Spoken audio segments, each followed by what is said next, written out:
Hi everyone, welcome to our YouTube channel IPM Pathshala. तो आज के सेशन में मैं आप लोगों को एक बहुत ही इंपॉर्टेंट एग्जाम हमारा है, मतलब सबसे प्रेस्टिजियस एग्जाम है गाइस आईपीमेट की फील्ड में, आईपीमेट इंदौर। ठीक है, अच्छे लेवल का एग्जाम रहता है। ठीक है, सीट सब कुछ बताऊंगा इस एग्जाम के बारे में आपको। मैं आपको बताऊंगा इसकी एलिजिबिलिटी क्या है, पेपर पैटर्न क्या है, सिलेक्शन प्रोसेस क्या है, कितना फीस आपको डिपॉजिट करना होता है, क्यों ये एग्जाम सबसे प्रेस्टिजियस एग्जाम बोला जाता है। इस एग्जाम के बारे में जितनी भी इंफॉर्मेशन है वो सारी की सारी इंफॉर्मेशन मैं आपको इस वीडियो में बताने वाला हूं।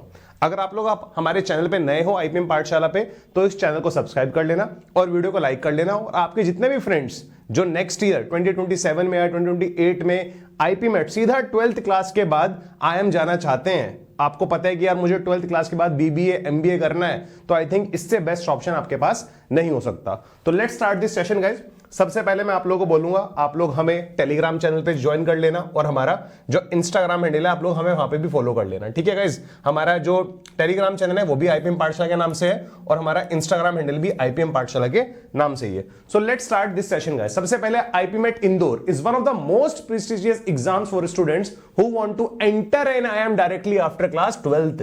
It is conducted by Indian Institute of Management Indore for admission into its 5-year integrated programme in management IPM. ठीक है, सीधा क्लास 12 के बाद आईएम जाना है तो आईपीमेट इंदौर जाओ, सीधा सीधा 5 साल का इंटीग्रेटेड कोर्स करो।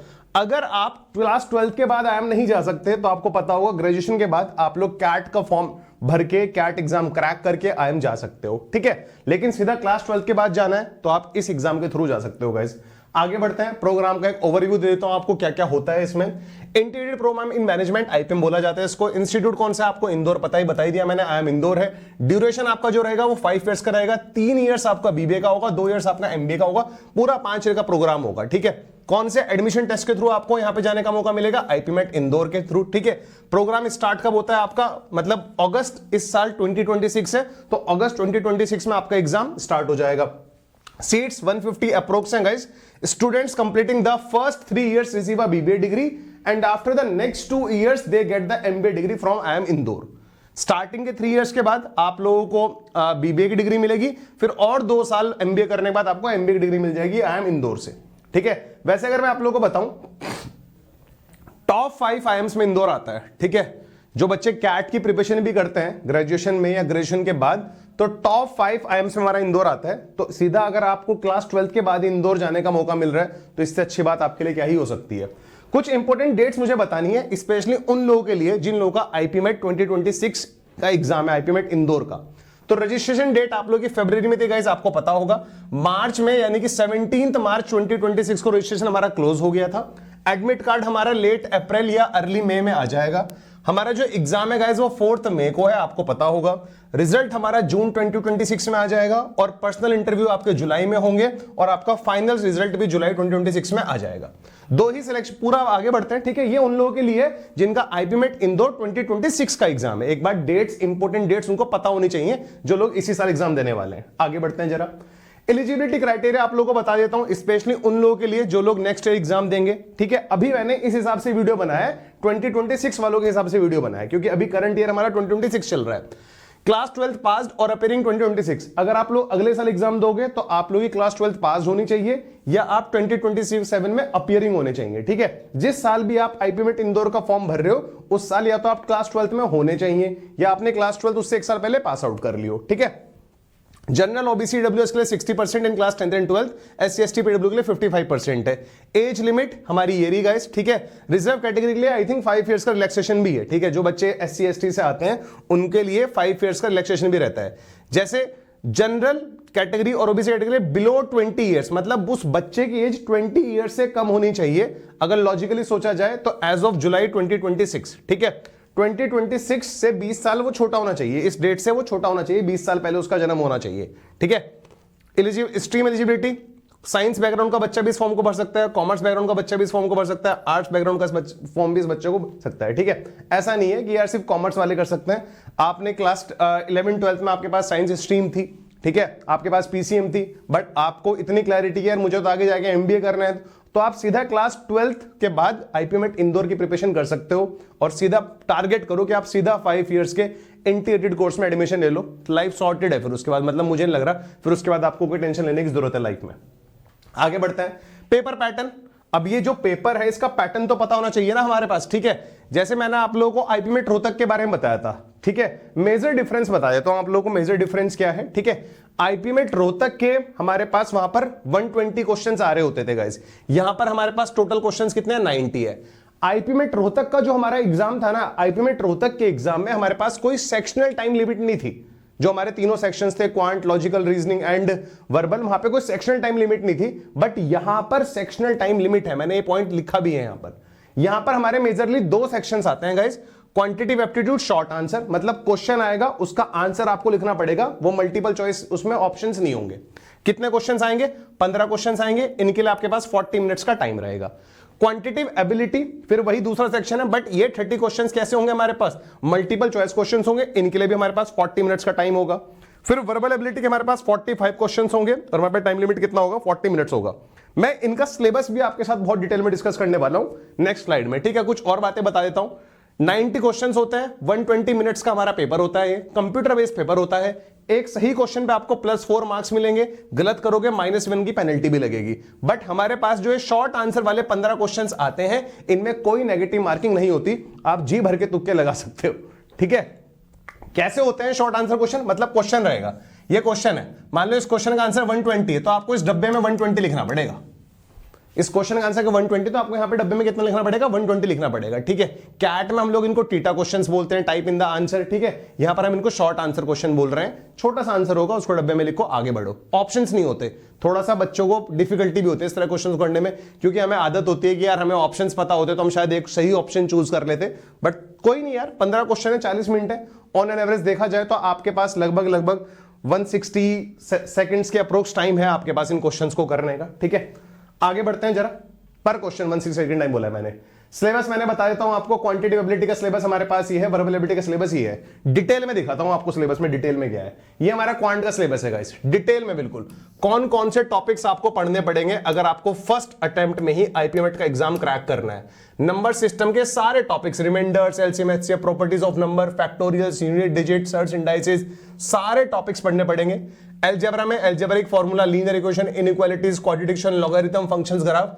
जिन लोगों के पास क्लास 11 12 में मैथ्स नहीं था, शायद हो सकता है उनको टॉपिक्स थोड़े नए दिखाई दे रहे हो, बट क्या करें, एग्जाम के लिए पढ़ने पड़ेंगे। ज्योमेट्री में आपको सब पढ़ना पड़ेगा, basics of geometry, angles, lines, triangle, क्वाड्रेटर, circle, polygon, coordinate, mensuration, height and distance, सब पढ़ना पड़ेगा।